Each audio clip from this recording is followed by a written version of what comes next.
তো হাজার হাজার হিরণ কুমার নাই।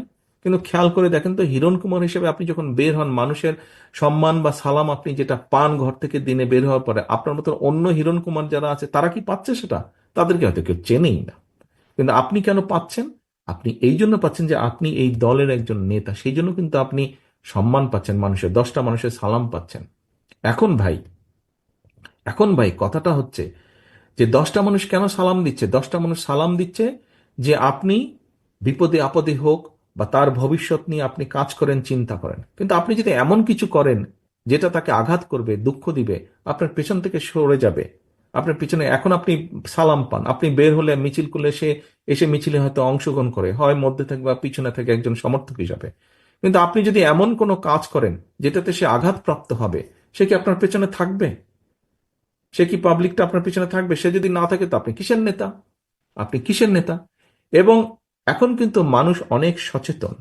এবং সহকর্মী বৃন্দ, আপনাদেরকে আমি একটি কথা বলি, এটা ব্যক্তিগতভাবে নিবেন না। কথাটি হচ্ছে, দেখুন, আহ, মানুষ আমাদের উপর আস্থা রাখতে চাইছে, আমাদের উপরে অর্থাৎ বাংলাদেশ জাতীয়তাবাদের উপরে। মানুষ অর্থাৎ দলমত নির্বিশেষে সাধারণ মানুষ যারা ভোটার এই দেশের, তারা বিএনপির উপরে আস্থা রাখতে চাইছে। এই আস্থা যদি নষ্ট করার জন্য কেউ কোনো কাজ করে, এমন কোনো কাজ করে যেটাতে আস্থা নষ্ট হবে, তাহলে ভাই তাকে তো আমাদের পক্ষে, আমার পক্ষে টানা সম্ভব না, টানবো না আমি তাকে, তাকে শেল্টার আমি দেব না। এখানে দলকে স্বার্থপর হতেই হবে। কোনো ব্যক্তির কারণে, কোনো নেতার কারণে, কোনো কর্মীর কারণে যদি মানুষের আস্থা নষ্ট হয়, তাকে আমরা ওন করতে পারবো না। বিকজ আমরা বহু ঝড় ঝঞ্ঝার ভিতর দিয়ে আজ এখানে এসে দাঁড়িয়েছি, বহু অত্যাচার নির্যাতনের ভেতর দিয়ে এখানে এসে দাঁড়িয়েছি আজকে আমরা। কাজেই আমাদের পক্ষে আর সম্ভব না যে কেউ নিজের বিষয়, নিজের স্বার্থ নিয়ে এমন কিছু করবে যেটা দলের স্বার্থকে আঘাত করবে, ক্ষতিগ্রস্ত করবে। তাকে আমাদের পক্ষে টানা সম্ভব না। হ্যাঁ, অনেকে ইদানিং কিছু কিছু লোক বলার চেষ্টা করে যে দেখুন, আপনারা নয় কি করছেন, আমাদের মধ্যে কেউ কেউ করেছে, কোনো কোনো সদস্য ভুল করেছে, বিভ্রান্ত হয়েছে, কিছু কিছু আপত্তিকর কাজ করেছে, আমরা আমাদের দলের সাথে তার সম্পর্কটা ছিন্ন করেছি। এতে কি হবে কেউ কেউ বলে, এতে কি হবে সেটা হচ্ছে পরের ব্যাপার। কিন্তু আমি আমার অবস্থান পরিষ্কার করেছি। হ্যাঁ, হয়তো সবগুলা ব্যাপার আমরা এরকম আরো কেউ কেউ করছে, আমরা হয়তো সবগুলা ব্যাপার অ্যাড্রেস করতে পারছি না। যতটুকু আমরা জানছি আমরা সাথে সাথে ব্যবস্থা গ্রহণ করছি, যখন যেটা জানবো ব্যবস্থা গ্রহণ করছি, আমাদের অবস্থান পরিষ্কার করছি। এখন ওই যে বললাম, কেউ যদি বলে হ্যাঁ আপনি বের করে দিলেন কি হবে, বের করে দিয়ে অন্তত একটি বিষয় আমি বলতে চাই। সেই বিষয়টি হচ্ছে, সমাজে যে খারাপ মানুষ নাই তা তো না, ভালো মন্দ সবকিছু মিলিয়ে মানুষ, কিন্তু যে খারাপ তার সাথে আমরা সম্পর্ক রাখতে চাই না। যে অন্যায় করে, যে কিছু করে, তার সাথে আমরা সম্পর্ক রাখতে চাই না। অন্তত এই ব্যাপারে আমরা মুখে বলবো একটা, কাজে করবো আর একটা, তা নয়। যা আমরা মুখে বলছি, আমরা চেষ্টা করব আমাদের কাজের মধ্যেও তার রিফ্লেকশন বা প্রতিফলন থাকবে।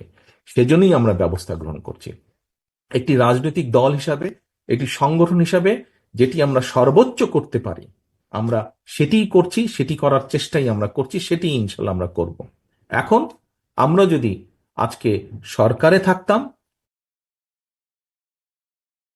তাহলে আমরা যেটা করতে পারতাম, যারা এসব কাজ করছে দলের সাথে তাদের সম্পর্ক আমরা ছিন্ন করতাম তো অবশ্যই, একই সাথে দেশের আইন অনুযায়ী আমরা তাদের বিরুদ্ধে ব্যবস্থা গ্রহণ করতে পারতাম। কিন্তু সেই অবস্থানে এই মুহূর্তে আমরা নেই, সেই অবস্থানে এই মুহূর্তে আমরা নেই। কাজেই সেই অবস্থানে যদি ইনশাল্লাহ আমাদের যাওয়ার সুযোগ হয়, আজকে যেমন শুধু দলের সাথে সম্পর্ক ছিন্ন করছি, এর পরবর্তীতে সরকারি অবস্থানে থাকলে তখন যেহেতু আমাদের একটি সুবিধা থাকবে, অন্যায়কারী যেই হোক না কেন, আমরা মুখে যেটা বলি আমরা সেটা বাস্তবায়নের চেষ্টা করব। এর কোনো নড়চড় হবে না, এর কোনো নড়চড় হবে না।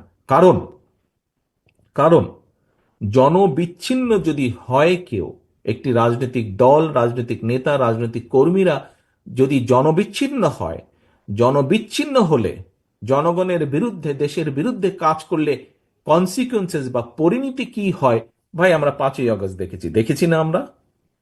5ই আগস্ট দেখেছি। 5ই আগস্ট থেকে অনেক কিছু আমাদের শেখার আছে। 5ই আগস্ট থেকে অনেক কিছু আমাদের বোঝার আছে। কাজেই প্রিয় সহকর্মীবৃন্দ, আমরা 31 দফার কর্ম প্রশিক্ষণ আজকে করেছি। এই 31 দফার সাথে সাথে 31 দফা যেমন জনগণের কাছে নিয়ে যাব, 31 দফার মাধ্যমে আমাদেরকে রিয়েলাইজ করতে হবে, আমাদেরকে একটি বাস্তবায়ন করতে হবে। জনগণের পাশে থাকতে হবে, জনগণের সঙ্গে থাকতে হবে, জনগণকে সঙ্গে রাখতে হবে। জনগণ থেকে যদি দূরে চলে যাই আমরা, ওই 5ই আগস্টের পরিণতি কিন্তু হবে। 5ই আগস্টের পরিণতি হবে। কাজে 5ই আগস্টের পরিণতি থেকে যদি বাইরে থাকতে হয়, যেই রাজনৈতিক দলকেই বাইরে থাকতে হোক না কেন, তাদেরকে জনগণের সাথে থাকতে হবে, জনগণকে সঙ্গে রাখতে হবে।